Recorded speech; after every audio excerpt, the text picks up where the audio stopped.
Good afternoon, my grade 11s. I hope you are doing well. In today's lesson, I'm going to discuss the following. We will be having a look at this speech when you are asked to write a speech, how to do an agenda, and minutes of a meeting. Right. If you are asked to write a speech, there are a few things that you have to pay close attention to, namely, first of all, it is important to plan your introduction. How will you grab your learner's attention? Okay. Let me just see if I can make this a bit larger. Yes, I think this will look a bit better. Thank you. You need to grab your attention of your listeners in your speech. Then arrange your points that you would like to discuss in a logical order. Explain what you are going to talk about and why is it important to you. Also use conjunctions and connectives like, first of all, most importantly, to make your speech coherent and understandable, to form a unit. Then make sure that your ideas flow logically. When you read your speech later on, it must read in a chronological order so that your audience will understand what you are saying. Use connecting words, and that will help you to show that your ideas are linked or connected to one another. Now, introductions. There are a few good ways to begin a speech. For example, to use a well-known quotation. For example, Shakespeare said, "Men of few words are the best men." Or you can use any dictionary quotation to find maybe a suitable quotation for the topic that you are addressing. Use rhetorical questions that doesn't necessarily require an answer. For example, ladies and gentlemen, we all want to be rich, don't we? Or you can do something unusual, such as showing your listeners something interesting, a picture, what you are going to speak about.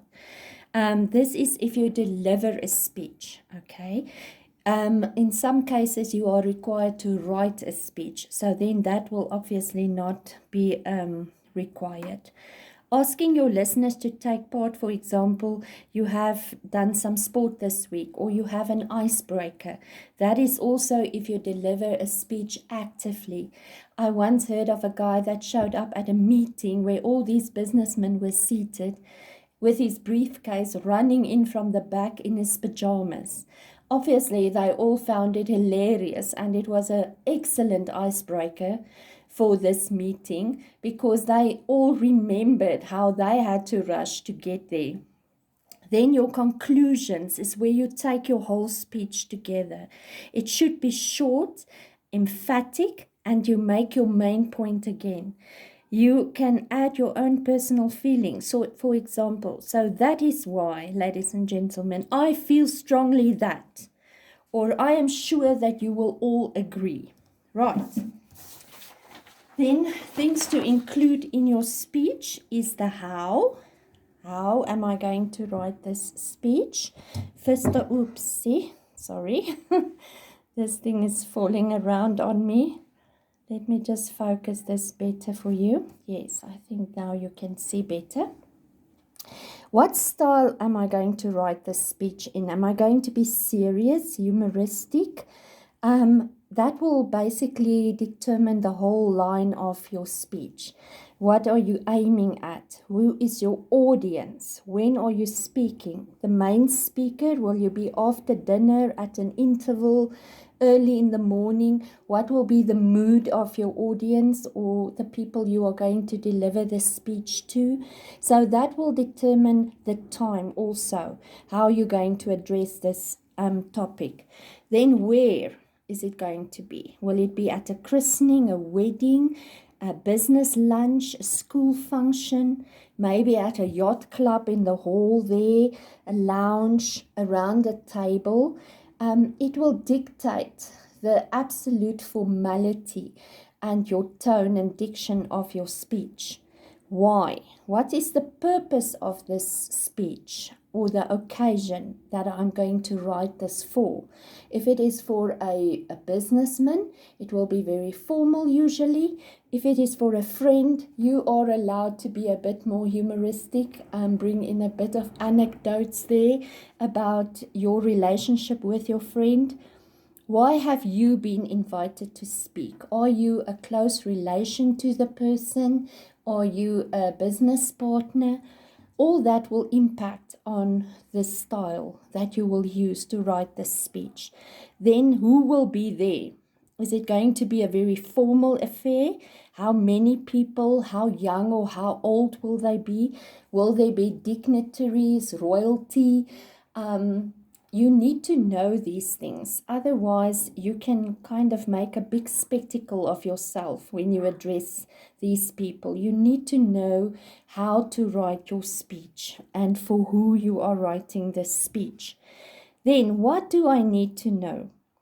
You need to show conviction, enthusiasm, and self-confidence in your planning stage of your presentation, okay? A strong opener will attract the attention. You need to grab the attention of the listeners in your speech. So in your first paragraph, basically in your opening, make sure that you have a good quote or something that will grab the attention. Then develop your points, but avoid cliches, overused expressions, okay? Decide where you should pause.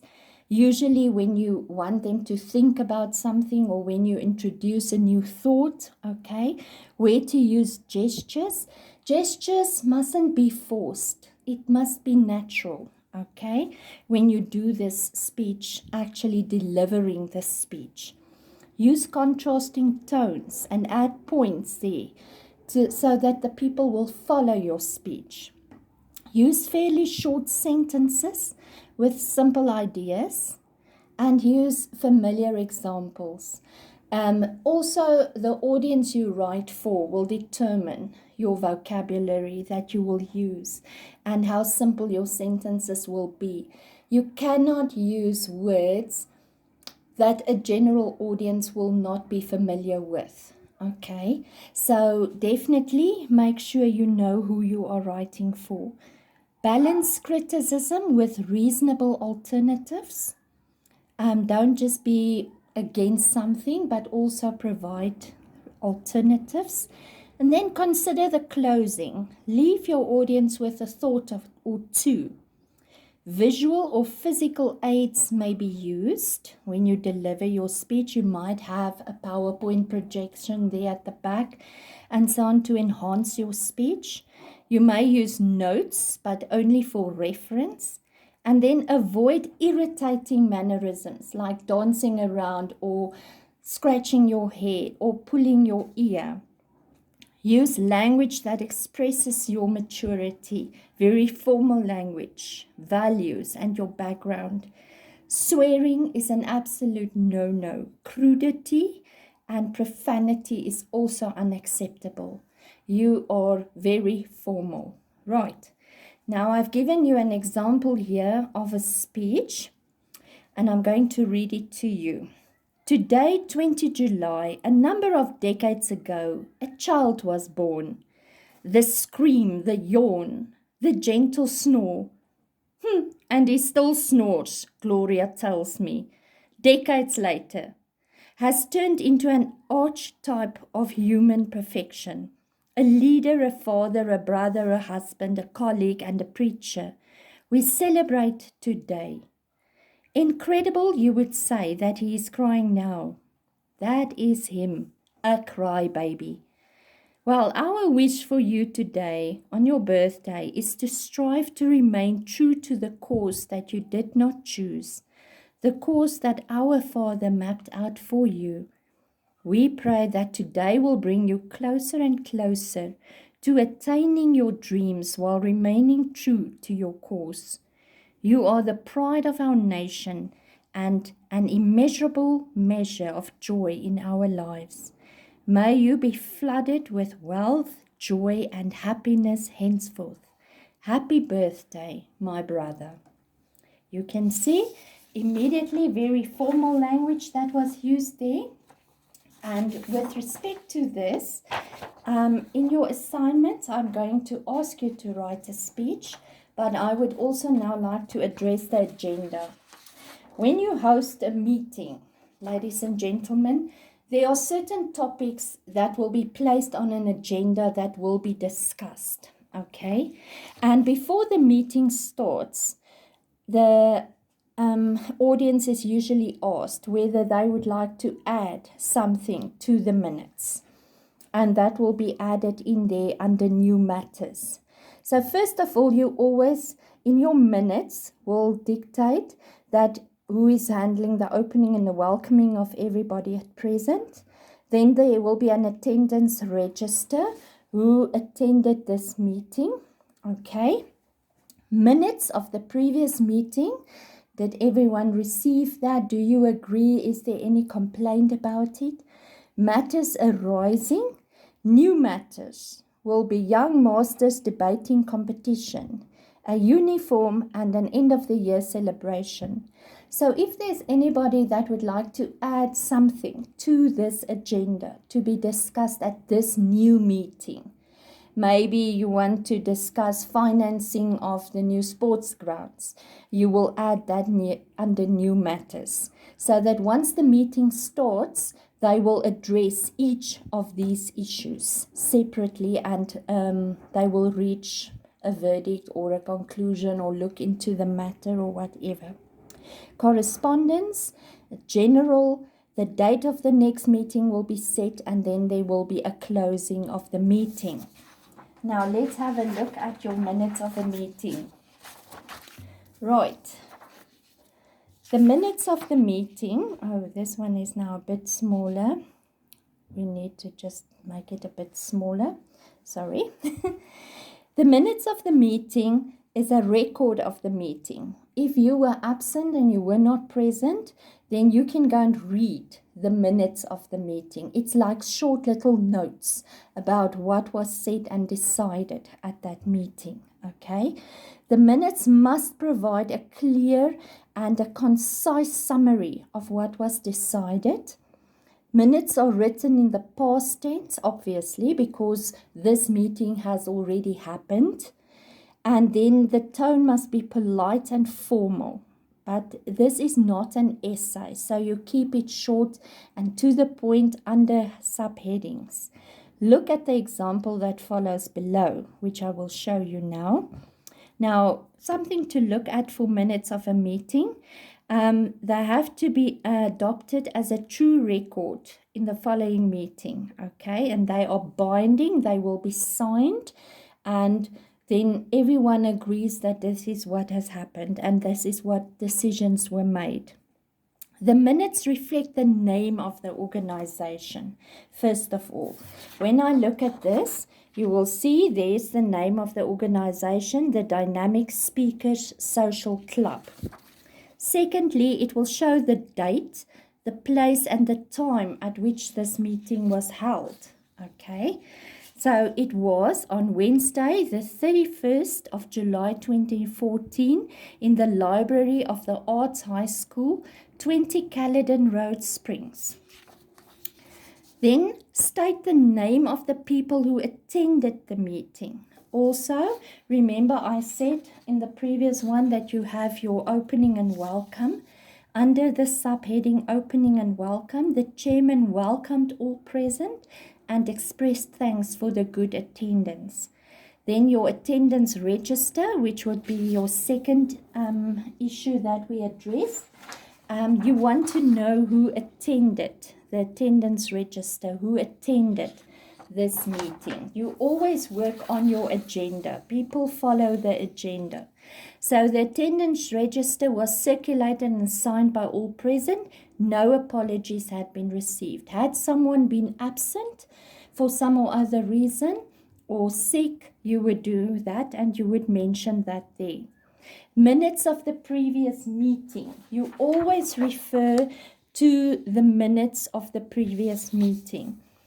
And they were read and accepted as correct, and they were signed. Okay, so no one had a problem with the previous meeting. Then matters arising. Your new topic was the next one that will be discussed. Matters arising here. First of all, Mr. Valley reported that all members who had been in arrears with their membership fees had since settled the outstanding amount.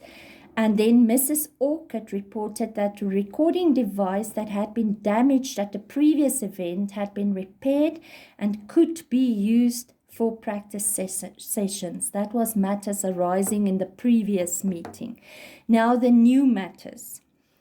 A unanimous decision was taken to enter for the Young Masters debating competition to be held in October. The secretary was requested to complete the necessary entry forms and to arrange for the fees to be paid. Okay, so this is the Young Masters debating competition. The second topic was the uniform, and then the last one, the end of the year celebration. So at the uniform, they decided that this item was held over for the next meeting. They might investigate it a bit further. And the end of the year celebration, this item was also held over for the next meeting.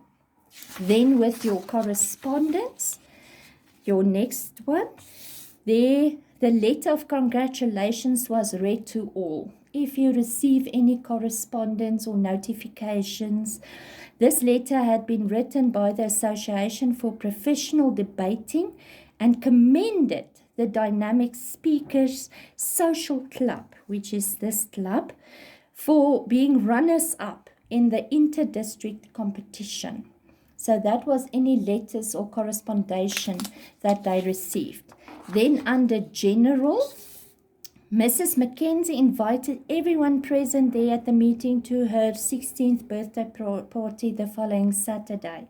That is just general information, not really affecting anything with the club. Okay, then date of the next meeting is important. People should know when to attend, and then the closing. The date for the next meeting will be held on Wednesday, 28 August 2014 in the library, and closing, the chairman declared the meeting adjourned at 21:45. So anyone that was not present at this meeting, if they see the agenda and they see what has been discussed, then they will know when they read this minutes of the meeting exactly who was present. Sometimes they actually mention the people that were present, and they also mention the people that were absent with excuse. Then you address the previous minutes of the previous meeting. Has it been accepted as true and signed? Yes. Then the matters that arose at this meeting where you could not be, these matters.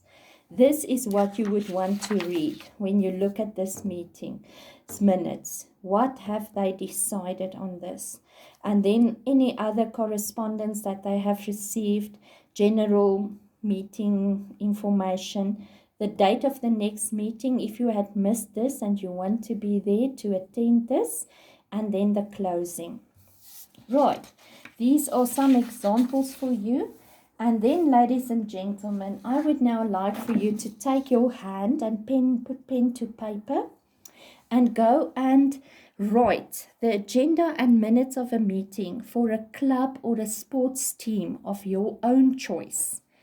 You also need to organize a dance in order to raise funds. So you will now remember that in your agenda under the new matters will be dance to raise funds. Okay, so that is what will arise under new matters that will need to be discussed. You can further pull that apart if you like under financing or this or that. Okay, then I would also like for you to write a speech for your brother or sister or a friend who is turning 21, and a very formal banquet has been arranged in their honor. You have to present a speech in honor of him or her at this auspicious event. So it is 120 to 150 words, each of these. Okay, let me write it there for you. 120 to 150 words. And I would like for you to plan this in the back of your language book and then also write it. And I will have a look at this when I see you again. Very important that you do this and that you get some practice in writing a speech. Remember, a speech will have paragraphs. It is similar to an essay. So you will have your introduction and then everything you address and then your closing argument, or your closing of your speech. Okay. Your agenda and minutes, they will be addressed under headings. Each of these headings, as you have seen, you will have your headings. You will write the name of the club, Dynamic Speaker Social Club, then the minutes of this meeting that was held there. And then you will, just sneezed. You will address it under the headings of your agenda that you had. Though that is your agenda that you will draw up, and you will take that and pull it apart here in your minutes of your meeting. Okay, thank you so much. You must have a lovely day and the rest of your week. I cannot wait to see you next week. Goodbye.